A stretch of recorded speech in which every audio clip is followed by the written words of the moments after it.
So I have to tell you this really embarrassing story that happened at work.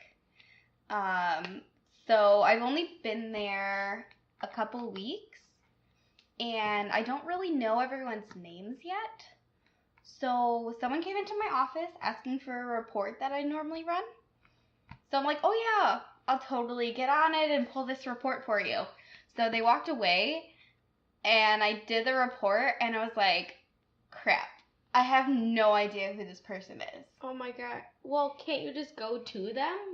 Or... I didn't know where they sat.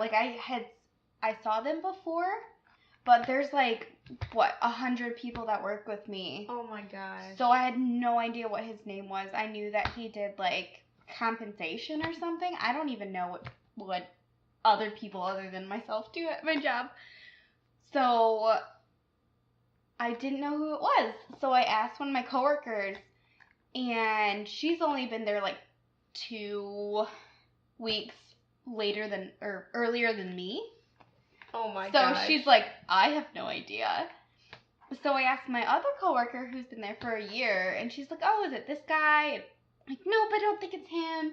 And I was explaining what he looked like. Oh yeah, he has a gray shirt on, and he's a little bit bigger, and he's wearing glasses or whatever. And apparently he was the guy right behind her desk. So it was super awkward because he probably heard me being I don't know who this guy is. Oh. And so I ended up sending him an email. I'm like, dear Lord, I hope this is the person. And it was, but it was just real awkward because I don't know anyone's name, and that was fun. That's so awkward. So basically my theory for this week is that I need to learn more people's names. Yep. Yep. Yeah, my theory is, Yeah, we're doing theories for our week. It's our new thing that we want to do. My theory is that I'm going to show up late to work one day because I keep having dreams about getting to work late. So I know that I'm not going to wake up and I'm going to show up to work late and I'm going to get so much crap from everyone I work with. I have weird dreams. If you guys haven't noticed that from the last episode, talking about my best friend in the field. Yeah, I have very descriptive, weird dreams. Just random. Yeah. Oh yeah, and by the way, we have changed our recording location for this episode. Not a normal thing, but we're actually at Kendall's, which we have previously talked about, that the field behind our house is haunted. And we're recording right next to it, so that's fun. So hopefully we don't pick up any strange noises on our recording. Yeah, you should listen. We didn't bring the Ouija board because we thought it would be negative energy, and we didn't want to deal with that. Yep. But we do have my cat running around playing with a hair tie. She's so adorable. Little Bella. She was trying to play with the microphone earlier. Yeah, we had to get her distracted with something else. Yeah. It's like a child, here's a new toy, so that they go over there and they don't play with the toy that you want to play with. Yep, basically. Not that I play with toys. Not that I'm an adult. Not that we compare our cats to children, but we also do. Yeah. And people are like, oh, my baby did this, my baby did that. And then I just say, oh yeah, my cat did that once. I ran into a girl we went to high school with, which brought back really bad memories of high school, which I never want to go back. Thank God. I hated high school. I know. But she was like, oh, my son, he really hates men. He doesn't really like to go around men for some reason because he's only a couple months old. He's just still learning. And he's usually around women. And I was like, oh yeah, my cat really is the opposite. My cat loves men and doesn't like women. And I'm like, I just compared my cat to a baby. And they probably thought I was crazy. You are crazy. I mean, I am, but I am too. I have 2 cats, and I think it makes it worse because like I'm obsessed with both of them in different ways. Where I have so many stories about my cats. Like I think my coworkers hate me because they're like not cat people. So I tell them all my cat stories, and they're like, "I like dogs," and I'm like, "Well, I don't like you." Which we do like. We grew up with dogs, so we do love dogs too. But we're animal people. Yeah, we just love all the animals. And our apartments won't let us have dogs, so. There is an Australian animal. It's called a quoll. It's Quoll. A koala? No, it's a quoll. Cool? Like quoll. Cool, dude. No, it's like, it kind of looks like a cat, but then it also kind of looks like a... I think you can hear Bella drinking out of her water. It's kind of like a rodent creature, but it has like a bunch of little white dots all over it, and it's brown, and it's really cute. And I'm like, John, I want to move to Australia just so I can get this as a pet. Can you try to say it in an Australian accent? I can't even say it in an English accent. What was it again? Quoll. A quoll. No, that sounds French. We can't say Aqua. Shrimp on the bobby. Please don't stop listening. Oh my gosh. So those are our week theories. Our weekly theories. Do. No, we're not. We need like a little song. Little song. Weekly theories by Kelly and Kendall. No. Do. Is that CSI or something? No, that's Law and Order. Oh. Boom, boom. But dun. But higher pitch. No, I swear it's like CSI or something. Or like Criminal Minds. I don't know. Maybe. It's a theme. I think it's NCIS. Oh, yeah. Sounds right. Okay, well, maybe we should now that we've gone off the topic completely, let's talk about our theme this week. What did we decide on our theme? We decided to do infamous unsolved mysteries. Ooh. So, kind of more on the true crime aspect of conspiracies. Yeah, which we like the true crime too. But because we're skeptics and that's kind of what we're doing, so we're going to be a little bit skeptical about maybe some of the theories, but they're really interesting and fun. Yeah. I think that I'm the kind of person that tries to go completely out there. And this might be my only episode where I'm actually not talking about aliens, which is weird. But I like thinking about the crazy out there things that as like, oh, there's no way that could be possible, but also it could be possible. Like, it's really interesting either way. That's why we want to talk about it. Yes, that's why we are interested in this kind of thing. So, I guess I'm probably going to go first because that's kind of how we have this set up. I mean, you were born first, so it makes sense that you would go first. I mean, the only reason I was born first was because I kicked you out of the way because I wanted to get out first. I mean, you've just wanted attention, more attention your entire life, so it just happens. I just need more help than you. Just more, I was a more hands-on child for my parents than my sister. Yeah, I was a third parent for you. Yeah. Don't remind me. I still am a little bit. I love you. I feel like it goes back and forth, though. So, speaking of parents child relationships. What are you talking about today? Trying to segue in there. So, probably a lot of people have heard about this because it's a very famous case. I'm going to be talking about the JonBenét Ramsey case. I love this the one. murder.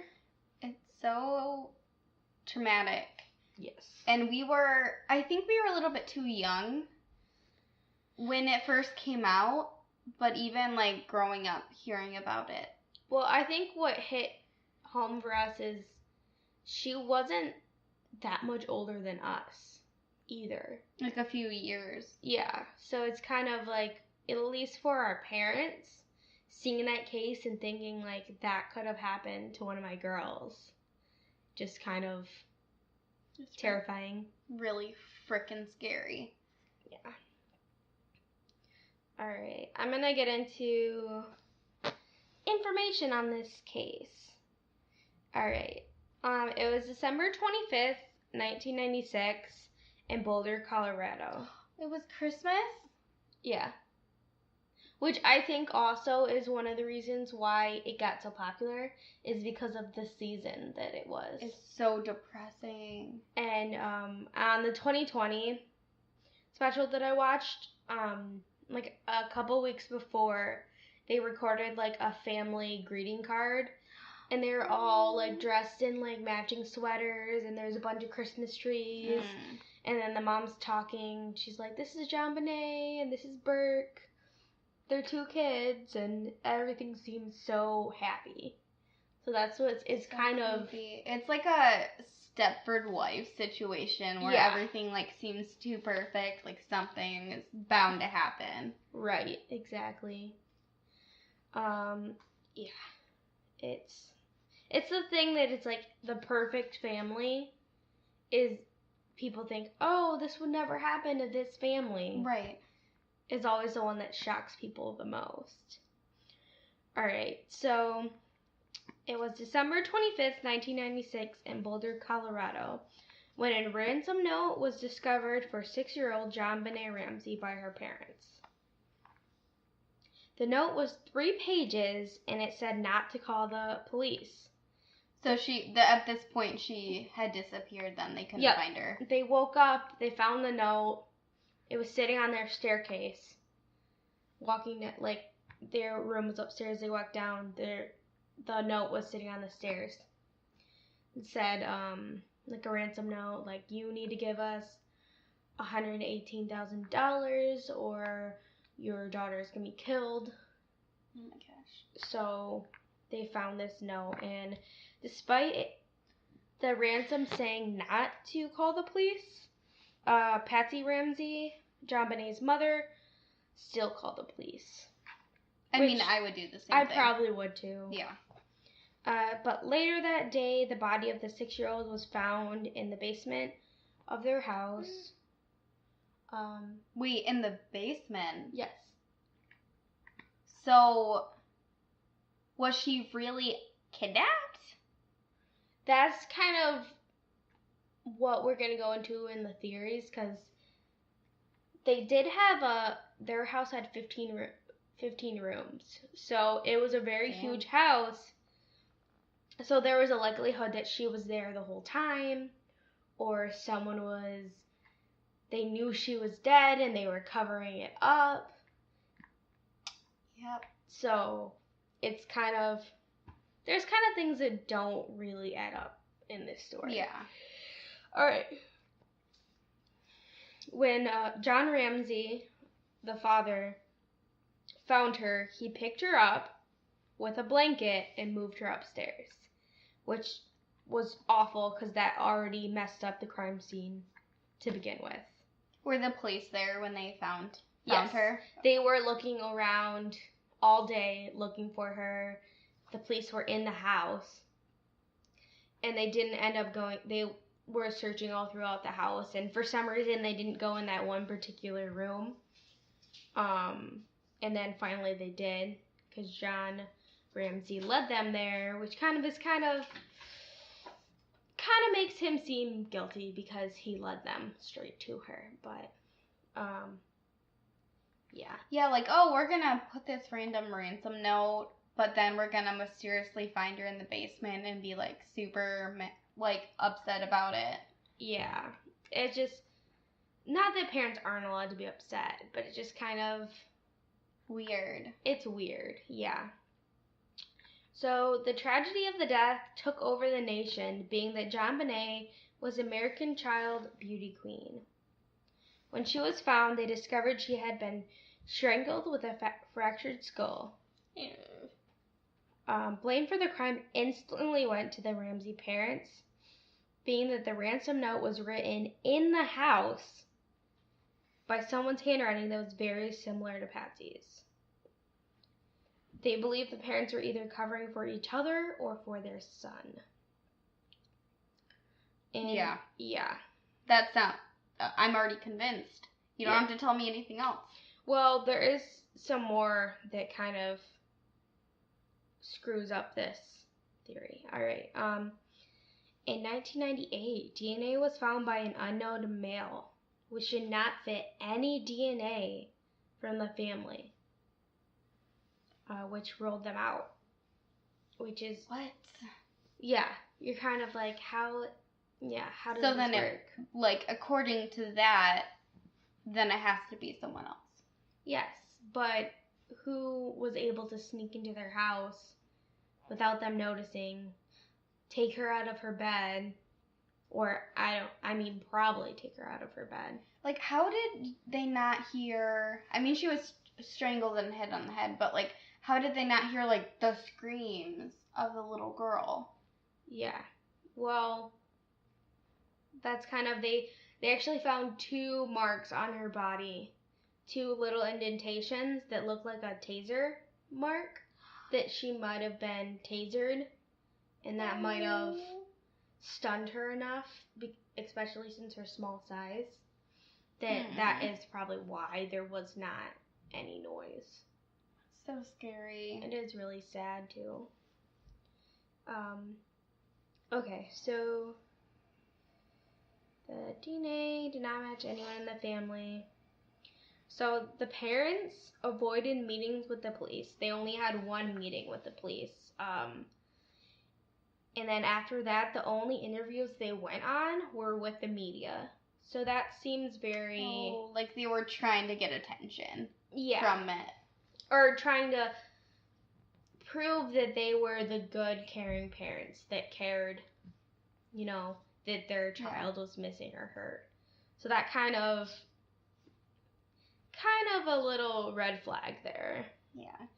But by 2008, the police issued an apology to the Ramsey family and stated that they could have not committed the crime, which I think is BS, honestly.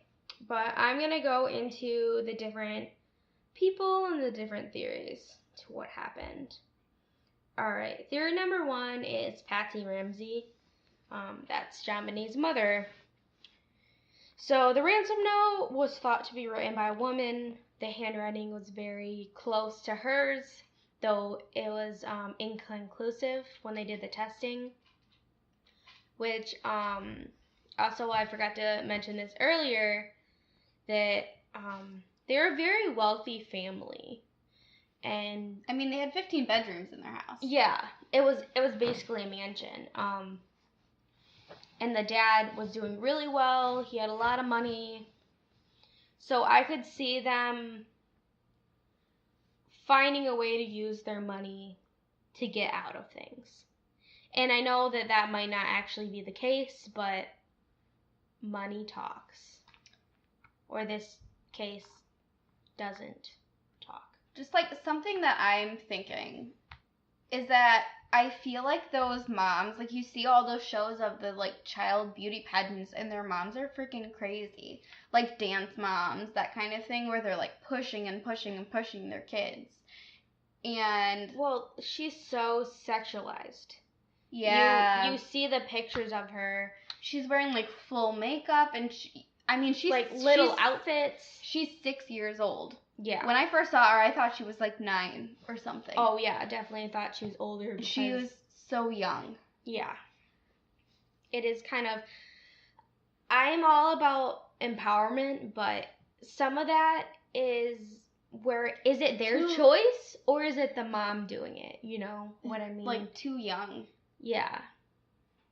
That's what, yeah.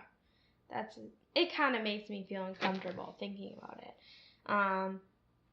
So she apparently was a really strict mother. So it could have been that she was up really late, something happened, she could have wet the bed, and then the mom could have got mad and hit her or got upset with strangling her, and you know, it just Bella. I know the kitties. She agrees. She agrees with the story. Yeah. So the thing they used to strangle her was made out of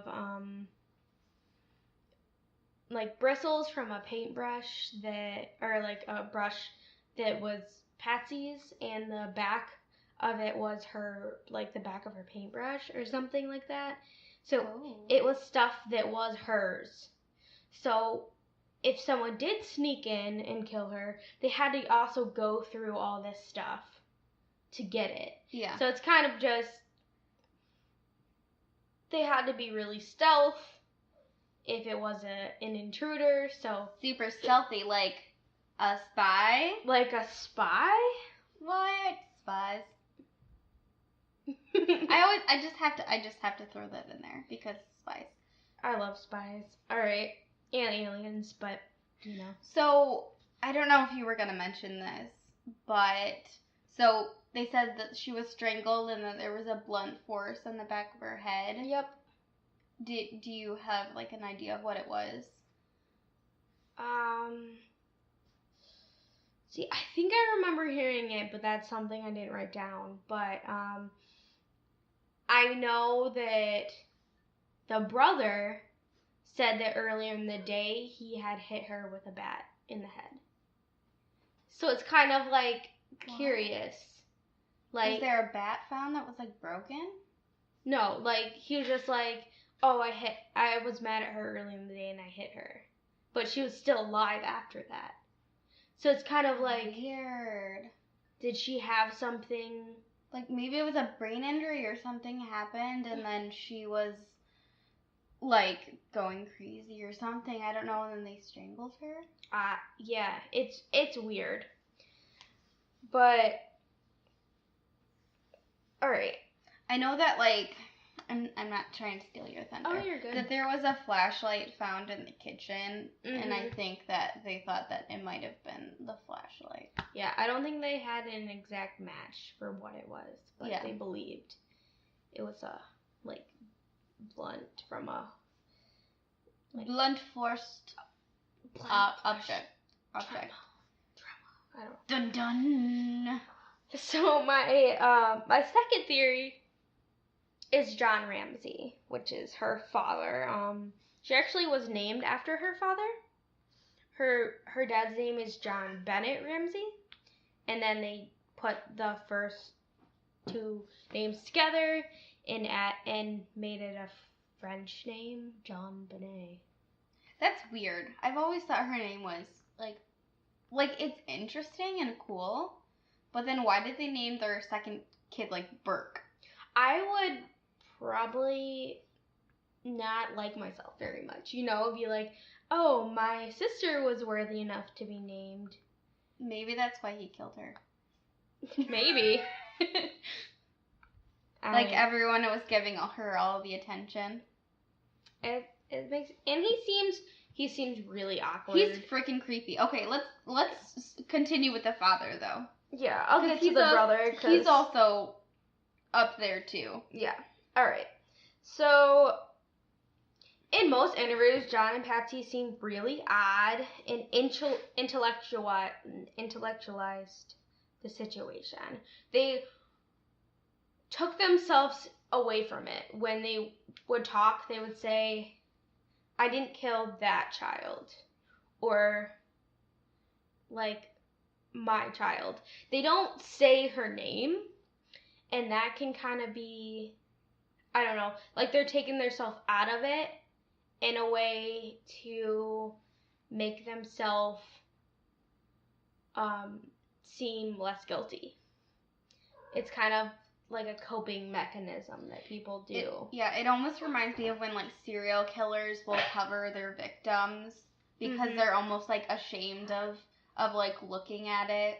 So it's almost like saying her name might be like some sort of like negative thing for her. And it might like trigger that. Yeah. And then, yeah. So there was possible evidence of sexual assault. She was not raped, but there was like some bruising on her lower half, which could indicate possible assault either previously or before. Oh. So some believe that maybe her dad was sexually assaulting her. Oh. And that could have led to her death. I mean, she was like you said, she was overly sexualized as a 6-year-old. And like, if her dad was like a super pedophile, awful human being. Well, I don't want to judge people by the way they look, but I don't know if you've seen John Ramsey in the news or whatever. He has creepy eyes. So does the mom, but he does have a creeper face. He does. He just seems like one of those politicians that like rapes a bunch of women. Yeah.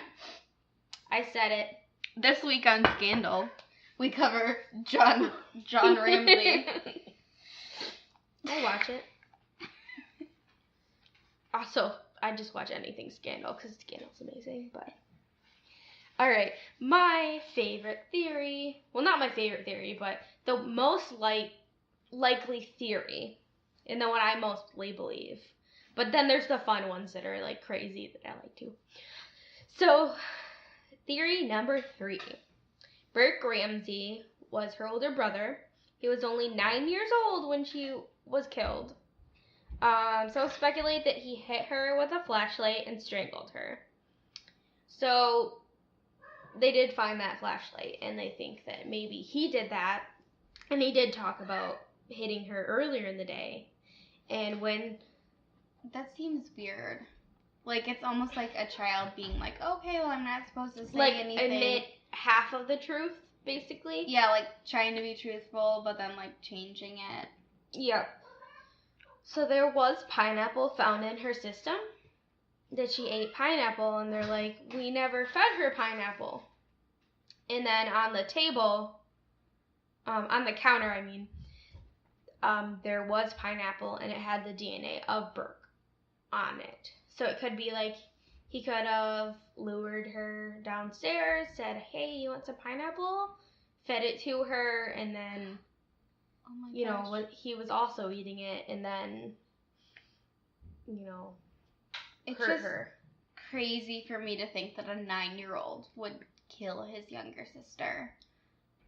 Yeah, but also, you don't know, like, if he wasn't getting any attention or his parents were abusive, we have no idea. Like, yeah, they say John Ramsey might have sexually assaulted her, but who knows if he was sexually assaulting his son too. We don't know. Maybe it was like a combination of all those things happening. Like the dad was sexually assaulting her, and maybe him too. And then Burke was seeing like this like ideal of a male representation that was like preying on women, and so like he saw that and wanted to, like, he was just following what his dad was like representing. There is something as called a family annihilator, which mostly happens in men, that they connect themselves to their family and they think, oh, my family's failing, so I have to murder my family because they're an extension of myself. There is a possibility that he could have had that, where he's like, I see my sister is getting hurt, and it's better for her to die than to go through this. And it's really messed up and weird, but that is it's a theory. Psychological thing. Yes. So I did watch the 2020 on this case, and in this case it had a clip from Dr. Phil where he interviewed Burke, and he was smiling and really awkward throughout the whole interview, and he's talking about like the moment that his mom told him that his sister died, and he's smiling and he's like, my mom was like, oh my gosh, oh my gosh, oh my gosh, and it was eerie. Like he was, like you said, like almost like detached from the situation, like smiling and like, Yeah, like it wasn't like he was telling a story. story and not like the truth, or like there wasn't an emotion behind it. Yeah, it was just, it made me really uncomfortable, and that's what the parents really like hid him away. He only did a couple, he talked to a therapist, he didn't even talk to the police. They try to keep him away from it as much as possible, which I think is probably normal for parents, but he does seem like a very awkward person. I mean, I'm an awkward person, but I would never kill anyone. It doesn't seem like he had very much emotions, because I think like almost like a serial killer, where like they're like, yeah. So I think it was the brother. He's a creeper. So the fourth theory that I have is John Mark Carr. This was 2 months after the mom died of ovarian cancer. 2 months after that, he came out and said that he had killed JonBenét. He said that he was in love with her and it was an accident, but they found out that he was actually in Thailand, or he was in Thailand now, but then they figured out that he was actually in Georgia during the crime. So it doesn't really make sense. Like, you have to be really messed up to admit to a crime. So I think a young that girl. What he actually probably saw a bunch of stuff on TV, fell in love with her, he was a little messed up, and he figmented this story in his head. Basically. It's like he was so crazy that he himself believed it to be true because he like put this story in his head or something. Basically. So definitely not him. The next theory is some people think that JonBenét is actually Katy Perry. Oh my gosh. That the parents staged her murder.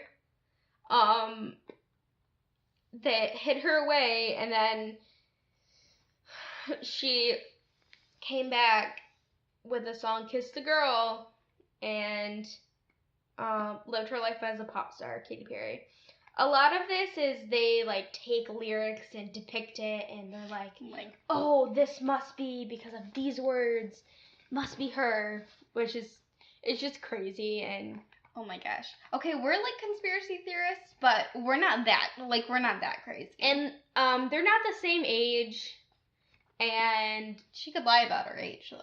I know, but like, it's only when like you'll see pictures of like Katy Perry blonde, and she does look like she fairly resembles her. Yeah. But when she has dark hair, like, she doesn't look anything like her. Yeah. I don't think so. No. Yeah. I just think it's a fun theory because it's kind of crazy. The craziest theory that I just read that Kelly doesn't even know about. Oh gosh. Is that a wild animal killed her? What? Okay, a wild animal. No. There was animal hairs found on her body. Next you're gonna say aliens. Was it a wild animal alien? There was also there's animals. No.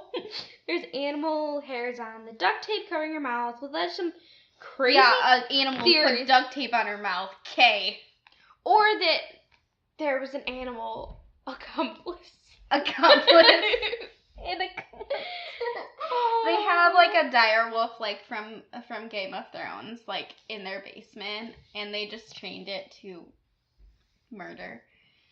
Well, it could be like someone had a dog or something with them. I don't know how they didn't determine what kind of animal it was, but this is way out there. No matter what, an animal can't make like the device that strangled her. Like that just no.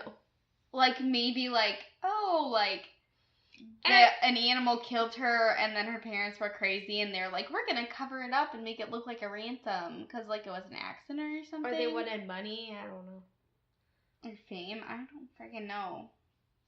This whole thing, it's sketch. It's super sketchy. Like, it really is sketchy. From what you've said and the evidence, like, it sounds like it was someone in the family. Yeah, I definitely think that it was the brother.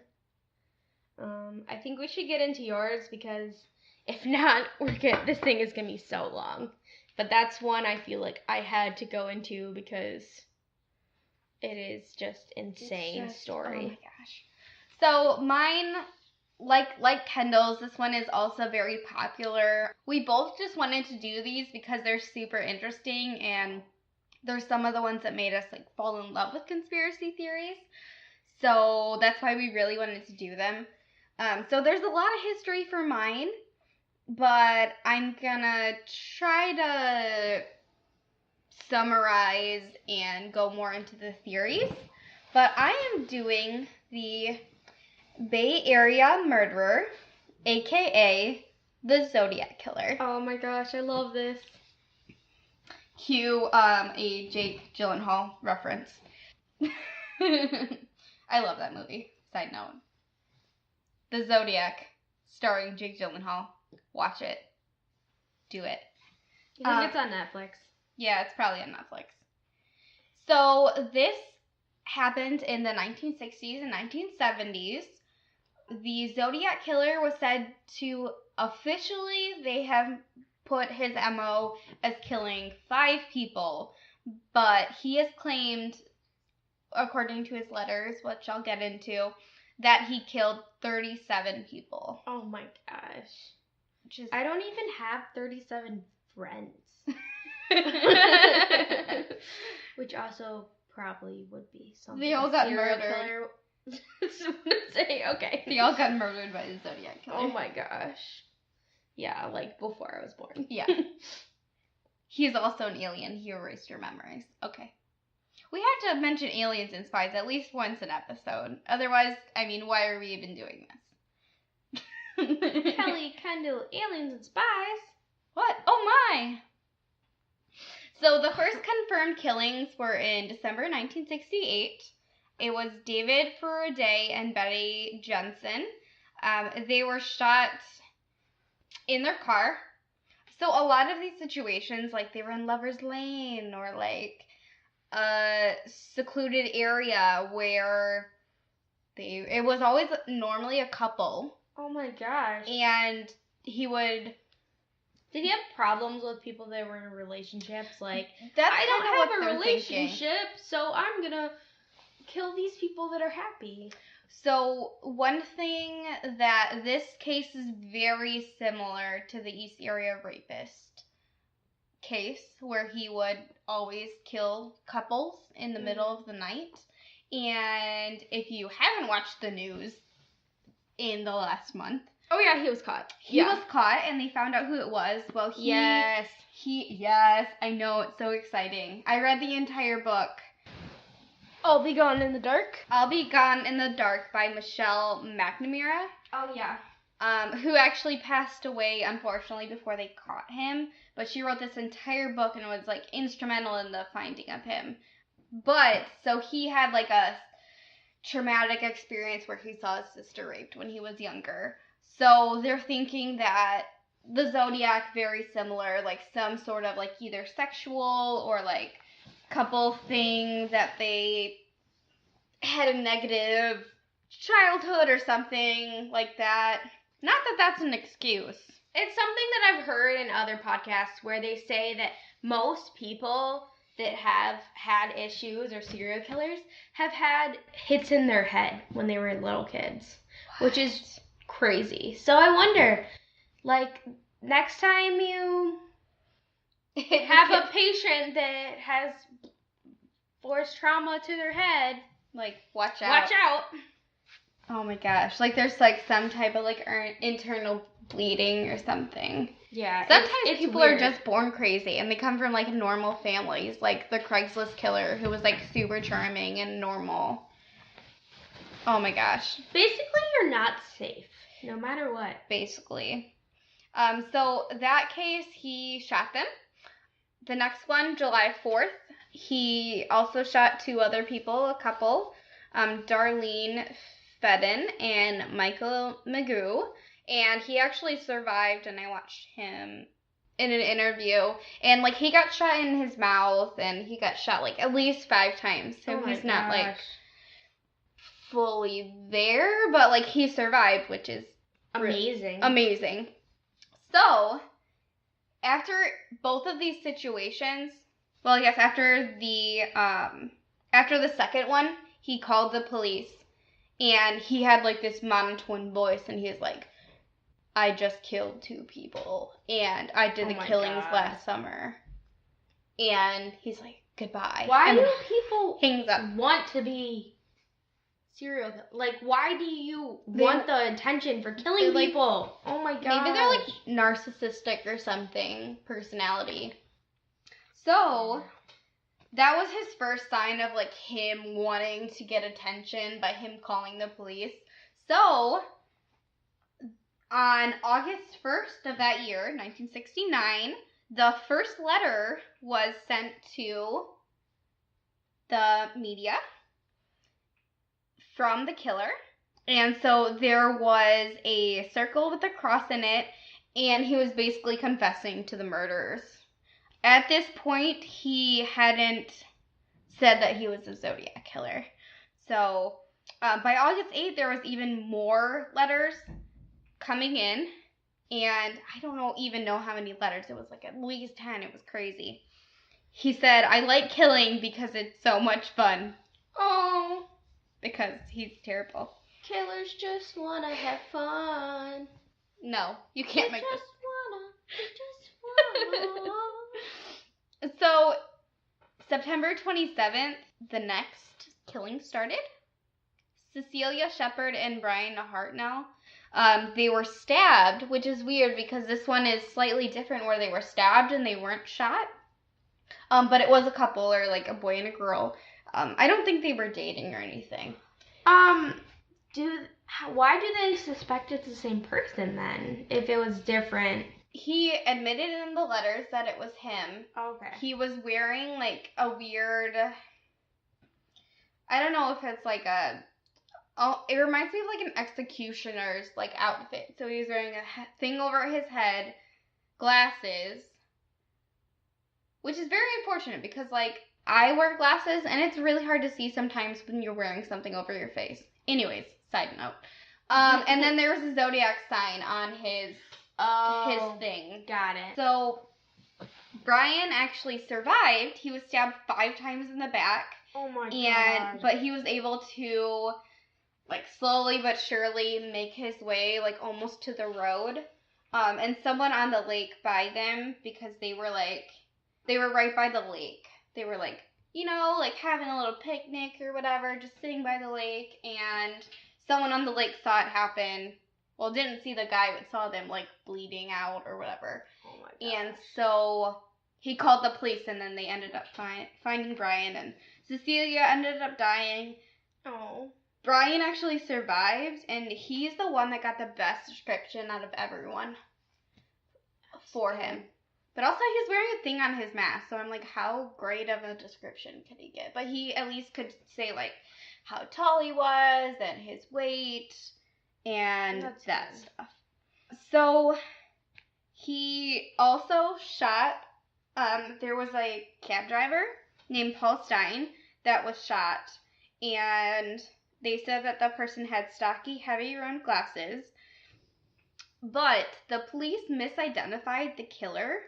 They said it was an African American that killed the person in the cab. Why? There was no reason. Yep. So they say that the police officers actually walked right past him, but they were looking for an African American person. Oh my god. And so they almost caught him. And so in a future letter, he's like, I once walked past a pair of policemen, but they didn't catch me because they were trying to look for someone else, but it was really me. Like, he's just like almost like baiting them now. That's so scary. So, like I said, there was multiple murders. He admitted to 37, but confirmed there's only been at least 5. And so I wanted to get a little bit more in the theories, because I could talk forever about this. So what we have for theories, the first one is this guy named Gary Stewart. He released a book explaining that his dad, Earl Van Best, was the one that was the Zodiac killer. But he only matched one description of the witnesses, and they think it might have been like a cover-up from the police. Because I believe Earl Van Best was a police officer. Oh my god. Which the ECRI rapist was also a police officer, which made it like interesting. Why? I mean, wouldn't you put like justice above your protecting your friends? Like, why do people do this? Awful. Or people are sociopaths and they can convince them like, oh, that wasn't me. Oh my gosh. It's ridiculous. Serial killers are normally really like charmers too. So the most popular theory, which actually was the basis for the movie Zodiac, with, like I said, my favorite, Jake Gyllenhaal. So Robert Graysmith was a political cartoonist for, I didn't write it down, but the newspaper that was receiving all these letters. And so he believes that Arthur Lee Allen is the Zodiac killer. So weird stories from his family that like he came home one night with like blood all over, and then he was calling the killer Zodiac before it was public because he didn't like initially call himself the Zodiac killer until later on in his letters. And he told his friends that he liked to hunt people, like in the book The Dangerous Game, where like someone is trying to like kill a person. That is terrifying. And that is like the word. Oh. Apparently he owned a Zodiac watch. Which is like, okay, let's look at every single person owned a Zodiac watch. Like, if I was a killer, I'd probably be like the Minnie Mouse killer because I love Minnie Mouse so much that I have a Minnie Mouse watch. So, watch out. Oh my gosh. Oh my god, I can't. If they had wine watches, I would probably the wine murders. Oh my gosh, what if they had a watch that had like wine inside of it? Yeah. But that'd be weird. Okay. Would it work? Does it matter? It's always wine o'clock. Ha. Ha ha ha. Okay. So he was actually went to jail for 3 years. Arthur Allen did, and they're saying that correlates with the time when there was no letters, because between 1971 and 1973, I believe, there was no letters posted, and then the last letter was in 1974, where basically he's like, I want to shoot up a bus. He said, I want to shoot the front tires and then pick off the kitties as they come bounding out. Oh my gosh. And sent descriptions of bombs. That's because he was freaking crazy. So they tested his DNA and fingerprints and handwriting, but it was not a match. Which a lot of these cases, they use that as strong evidence, the DNA, fingerprints, and handwriting, to rule people out. And it's really hard. Like, matching handwriting is really hard to do. Yeah. They had that problem in with Patsy Ramsey too. Yeah, and he had the most knowledge out of all the suspects of ciphers, and he had a hatred of women, which, I mean, goes with his whole MO. Who wouldn't? I mean, women, come on. So Lawrence Kane is another person that I think might have done it. He got into a car accident and he started acting really differently after that. After that, he started harassing people, and he lived right by where the killings happened. Oh. And so on March 22nd, Kathleen Johns was picked up by the Zodiac Killer, with her baby, and was told that he would kill her, but she ended up jumping out of the car and ran away, and they didn't end up catching her. So when she looked at a lineup, he was the one person that matched her description. And she was like, oh, yeah, I, pick him. But there was no DNA or fingerprint matches. This is ridiculous, because I hear so many different cases where there's, barely any evidence, and people get arrested for it. And then they go to jail for their life, and then they find out later that it wasn't them. And then there's some cases where it's like, oh, we don't have any DNA, so we can't get them. It's just like the lawyers and the police officers in that area. Not that they're amazing for what they do, but I mean, at the time, the system wasn't as good as it is now, because one of the documentaries I was watching, the detective that was on one of the cases was saying, if we had all the technology we had right now, it would be solved. We would know who it is. But, there's no way to go back, they didn't do, hair testing and all that different stuff, because it wasn't a thing. Right. So this one, a lot of people actually haven't heard of this suspect. So it's Louis Myers. And so in 2014, one of his friends, after Louis Myers died, they said that he confessed to being the killer. Oh my gosh. And basically, certain events in his history do match up with the Zodiac Killer. With their information that they he's most likely to be this and that. So apparently he was really broken up about, he broke up with this girl around the same time, and so he was really upset about it. And he did go to school with two of the victims. Oh. And he worked at the same restaurant as the girl in the second murder. Oh my gosh, that connects him to so many people. He was a busboy. Yep, Darlene. He worked at the same restaurant as her. Oh my gosh. So he was a busboy, and then she was the waitress. So it could have been him then. Yeah. And sounds like it. He also worked in a military surplus store, so he would have access to the type of boots and footprints that were found at the scene. He was deployed from 1971 to 1973. So yeah, he was deployed at the time when there was a absence in the letters. So they're thinking, oh my gosh, yeah, that totally fits. That's why. And so he actually ended up moving to New York afterwards. So they're thinking that's why the killings and letters stopped, because maybe the killings just moved to New York and it's such a large area of people, and maybe, he turned into a different serial killer. So skeptics would say that he didn't look anything like the sketch, and that he was too young to commit these crimes because he was in high school at the time. Well, but I don't know. Yeah, but physically, what the pressure of the stab wounds and so, and if he doesn't match any descriptions, then it's kind of okay. But obviously, the description they have hasn't really worked out for them. So, you know what I mean? Right. Maybe it was, you can only trust an eyewitness so much because there's a lot of... Well, it's also, the guy that got stabbed 5 times, and then he explains what he saw. But it could have been totally skewed because he got stabbed 5 times. You know what I mean? Yeah.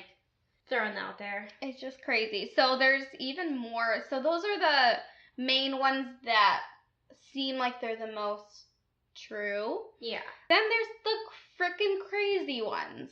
I love the crazy ones. So there's one that the Unabomber. I've heard this one before. Guzninski, that he was also the Zodiac Killer. That Charles Manson was also the Oh my gosh. Was the Zodiac Killer. No, Manson only made other people do his crimes. or the killer moved to Scotland and committed more murders there before finding happiness and giving up his wicked ways. Like, who the hell, like, made up that story? That is hilarious. And also, I don't want him to be happy. Because he murdered people. So, the craziest upon crazy. My favorite one is that Ted Cruz is the Zodiac Killer. This is my favorite. And also, Ted Cruz is also Kevin Malone from The Office. So he is so Kevin Malone. He's like a mix between both of them. Switch their faces and they look exactly the same. Yeah. It's hilarious. He's basically, I think that he's more Kevin Malone than Zodiac Killer. That is true. Just from like what I've seen of him.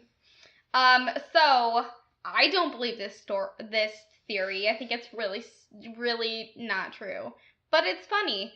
So someone tweeted about this and they were just making a joke. Like, in his speech, he reveals that he's the Zodiac Killer, and they were trying to be funny, but then it, like, blew up everywhere, and people were tweeting about it. I wonder if that ruined his chances at the presidency because of this. I mean, he's Canadian, so he can't be president. He was born in Canada. Oh, well. Maybe he is the Zodiac Killer. Maybe he faked his birth certificate in Canada. And he moved here and started killing Americans. Oh my gosh. So he was actually not old enough to be the killer because he was like 2 years old or something when the killings were starting. So like that doesn't seem legit. No. Some speculate that he's lying about his age because he's a politician. Well, and also the Zodiac Killer. And also he's the Zodiac Killer, apparently. You're younger than you say you are. Likely story. I don't believe you. I've gone out with my mom. I know what she does. She lies about her age. So, officially, no one has been arrested. It's still unsolved. They closed the case, I believe, in 2002, or not, like, closed it. They just, like, made it a cold case. They reopened it again in like 2007 or something, and so it's still open right now, and they still don't know. But like I said, because the East Area Rapist has been caught with DNA evidence, with like the 23andMe kind of thing, they're thinking that maybe they can use that to find out who the Zodiac Killer is. So they're looking into that right now, and that was like just a couple months ago, so it's really new and exciting. I really hope, because especially since they found the East Area Rapist. Yeah. It's like now they can actually maybe start solving these cases that have been unsolved for so many years. Like, technology has advanced so much, and there's so much more they can do with it. And, like, it's almost sad because some of these are, like, even more interesting that they're unsolved. But then finally, like, these families will get, like, peace of mind. Right. Because there's some people that probably have passed away, and they hold out hope of knowing who did this. It's really sad. Yeah. And, like, I'll have to say the last thing, because I didn't really go into the letters because it would take forever, but one of the letters, he said that he gave a review of The Exorcist, and he said my gosh. It was okay. You want to go see The Exorcist? First, you have to listen to this review by the Zodiac Killer. Yeah, he's, like, doing his... That's what he became after... Yeah, he started working for Rotten Tomatoes. Yes. He's the one that gave Emoji Movie 0% rating and Rotten Tomatoes. I think anyone that's seen Emoji Movie would give it a 0% rating. I actually felt my brain dying when I was watching it. Because I just wanted to see how bad it actually was. Yep. Excuse me, I'm going to let you finish, but Trolls was the best child's movie of all time. That is so true, though. It's so true. Justin Timberlake. Trolls. It's on Netflix. It's also on Netflix. Can we be sponsored by Netflix? Because we're giving them a lot of business right now. That is true. Not that they need it. I think they're a monopoly, though. I mean, Hulu isn't bad. Yeah, but I feel like most people have Netflix. You can't But Netflix Hulu and chill. But Netflix just has a bunch of original shows now, and they're getting rid of all of the, not all of them, but like some of the like full series. Some of the good movies. Yeah, they have like That's no true. good movies. They have like 2 good movies, and one of them is Trolls. Because I watched it like and 50 the Zodiac times. Killer. Oh yeah, and the Zodiac. Oh, and Moana, because I can't handle that movie. I cry every time. This is true. Don't judge me. All right. Disney well, is life.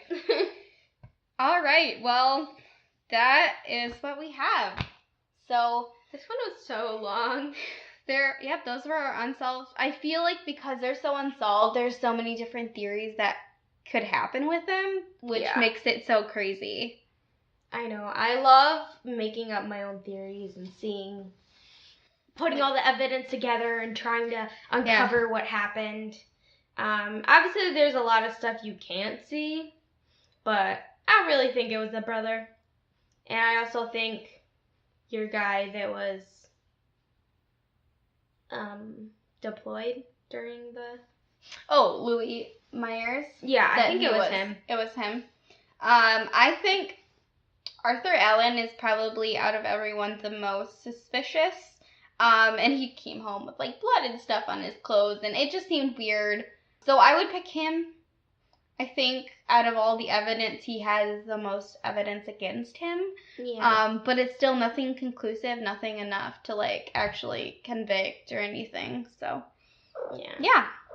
All right, Bella's here to tell us to wrap it up. Yeah. Yeah? I give her kisses. Don't knock the microphone over with your tail.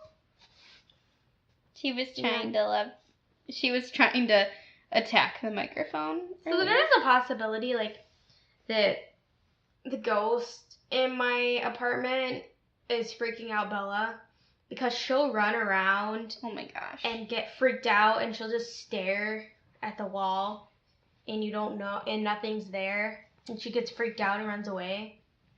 Oh, perfect. But then I'm like, okay, maybe she's just high. But then her eyes aren't big and I think we had the catnip from her. I'm so glad that we didn't record at night this time because we recorded at night last episode and it was really hard to get to sleep. Even though like it ended up being a positive episode, it was still like scary stuff we were talking about. Right. That's true. All right. Well, you can find us on Twin Theories Pod on Instagram, our website, and our email, or at Gmail. Yep, twintheoriespod@gmail. www.twintheoriespodcast.com. And there you can find all the places to listen to us. And we are on Twitter, Instagram, Facebook at Twin Theories Pod. And yeah, like us. Write to us. Please subscribe. Please, please, please email us. We really want to know what you guys think. If you have suggestions, if you have things you want us to talk about. We just kind of, go with ones that we're really into, but we want to know what you guys want to listen to too. So like I said, email us, comment, like, DM us on Instagram, Twitter, Facebook, all of that stuff. I have a theory that you guys are going to have a great week, and so are we. So we'll talk to you next week. We are twins, and these are our theories.